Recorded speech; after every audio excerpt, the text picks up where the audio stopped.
특히 경제 부분에서는 부동산 경기는 내년 하반기까지는 꽁꽁 언 동장군 시장이 될 것입니다. 안녕하세요. 상강사입니다. 올 하반기를 거쳐 내년 23년도 구군을 알아볼까 합니다. 한 나라의 구군은 정해져 있는 구군도 있지만 어떤 자가 나라의 수장이 되느냐에 따라서도 큰 영향을 받게 되어 있습니다. 원래 우리나라 운세는 올해보다 내년이 조금 더 희망적이고 숨을 쉴 수 있는 운세인데요.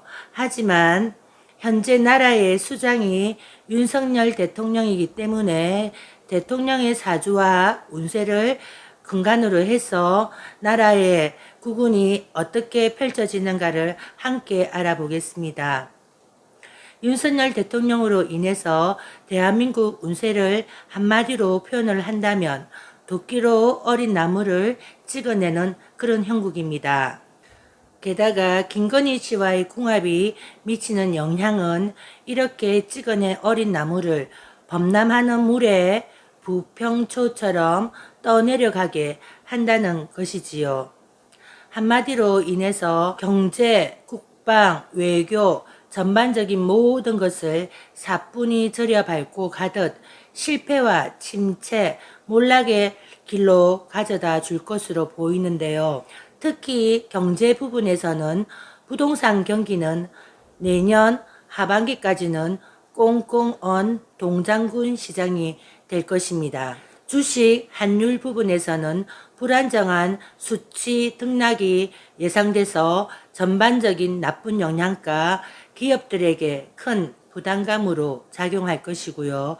이런 경기 침체는 고용 침체로까지 이어져서 청년들 및 취업난을 더 힘들게 할 것이며, 이런 시기에 돈 버는 사람들이 있는데요.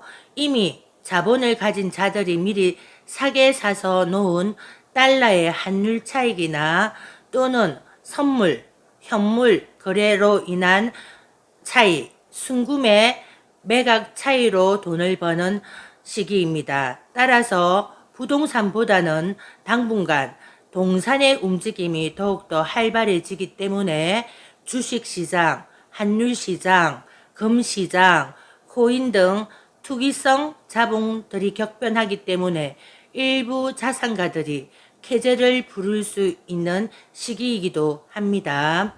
즉, 건실한 기업 성장보다는 불로소득을 가진 자들에게 더욱더 유리한 시기로 흘러갈 것입니다. 이런 시기에는 피부적으로 중상층이 가장 민감하게 느낄 것이고, 다음으로는 저소득층이 격심한 경제고를 겪게 되는데요.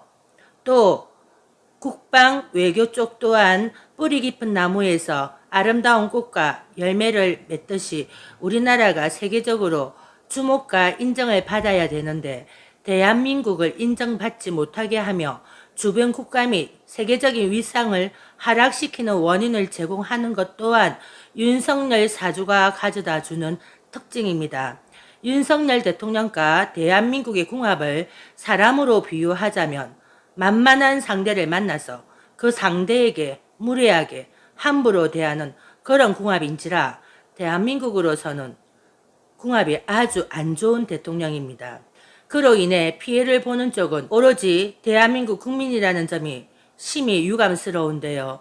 윤석열 입장에서는 이 대한민국이 만만하게 보이는 상대인지라 앞으로도 계속 기존의 국가 관례 등을 무시하며 신중함이나 진중하게 정책을 고려함 없이 아무렇게나 자기 편한 행보를, 즉 당사자가 그리 좋아하고 외치는 자유연대처럼 자기 마음대로 아주 자유로운 행보를 계속할 것으로 보입니다.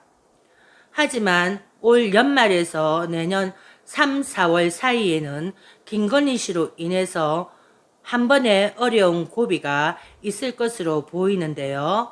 이것은 김건희 씨의 외가 줄력의 산탈로 인해서 들어오는 청춘객사 조산 바람이 붑니다.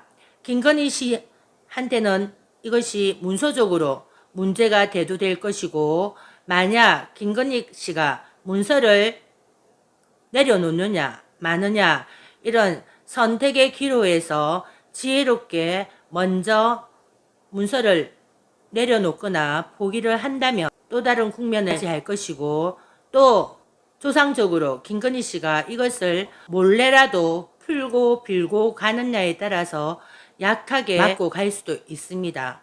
아무쪼록 국가 경제 이만큼만은 제발 어려워지지 않기를 국민의 한 사람으로서 기원을 드립니다.